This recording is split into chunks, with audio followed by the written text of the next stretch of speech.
Bowman-Perks in the middle of a storm in the Lincolnshire countryside, and welcome to my favourite time of the week where I get the chance to share some thoughts and some ideas with you which I hope are of great relevance to you. Sorry about the background wind noise, but there is a bit of a storm, and that's actually quite relevant for life really.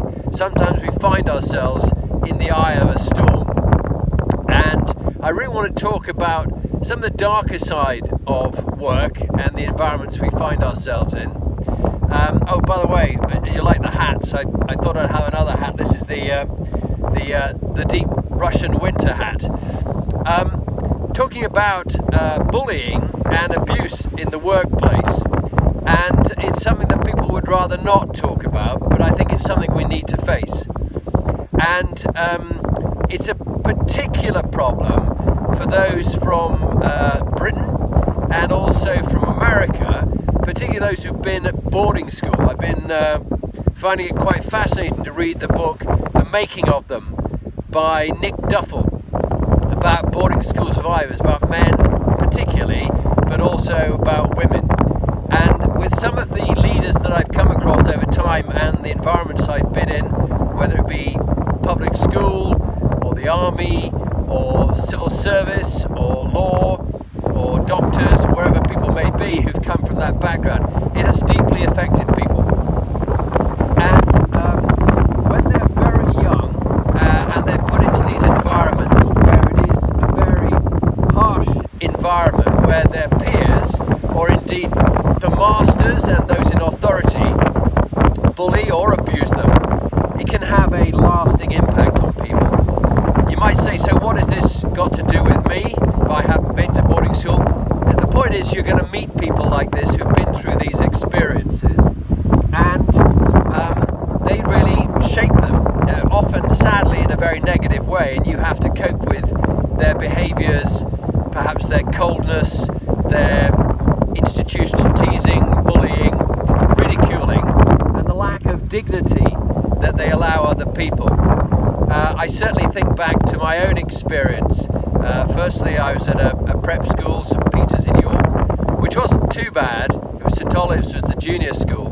But there were a couple of occasions where boys who trusted the system and whose parents trusted the in loco parentis for leaving their little children, I think I was 6 at the time, in the care of masters, found that it was abused.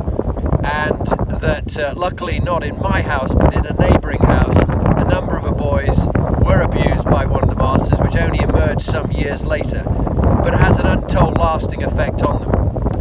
And of course now the work that Lee, my wife, does at the charity, the Institute of Inspiring Leadership, is helping vulnerable young girls, many of whom have been through abuse. And we had a spectacular speech by a 19-year-old at the last gala who talked about the abuse that she went through in her life and how she's now going on to university. And this key word, she said, I am not defined by my past, what has happened to me. And I think this is very important, not only for me, I'm not defined by my past, but it's certainly made a huge impact on me. So my time at the prep school was fine. Then I spent some time at a grammar school, which was good. It was a bit of a shock for me, having been in a boys' boarding school, to be in a co-ed school. And actually, you don't have to just be in a boarding school to suffer teasing, abuse, ridicule. I found there was some pretty nasty behaviour going on there, and I befriended a Pakistani boy from Halifax, where I was, called Mohammed. We got on really well, but there's a lot of racial abuse that he suffered, and I stood up for him and got quite bullied myself for doing so. And then I think back to going to a place called Welbeck College, which was an Army sixth form school, with a mixture of people from different backgrounds. Very few had been to public school before, and I found there was a crowd of individuals who made it their business because they, I don't know, whatever their reason was, they wanted to be cool and stand out from the others, that they made a point of mentally and verbally abusing me. I think I said something about somebody that he was a good bloke, and they thought my accent was very funny and spent their time going, good bloke, good bloke.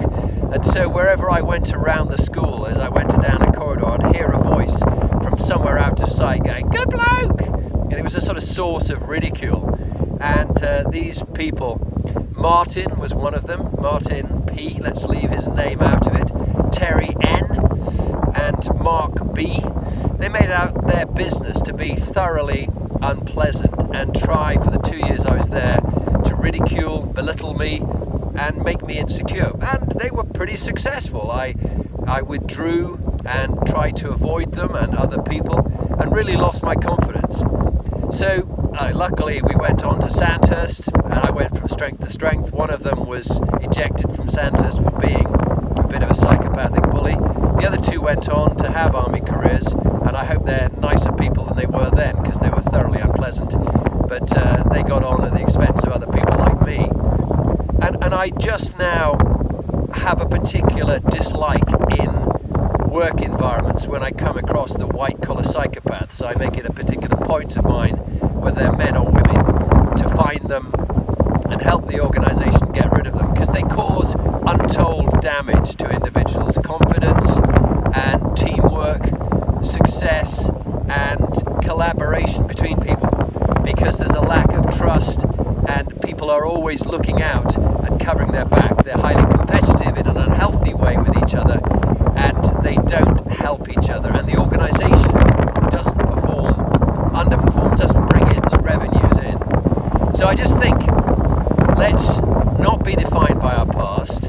Let's call out when people are bullying, intimidating, ridiculing other people.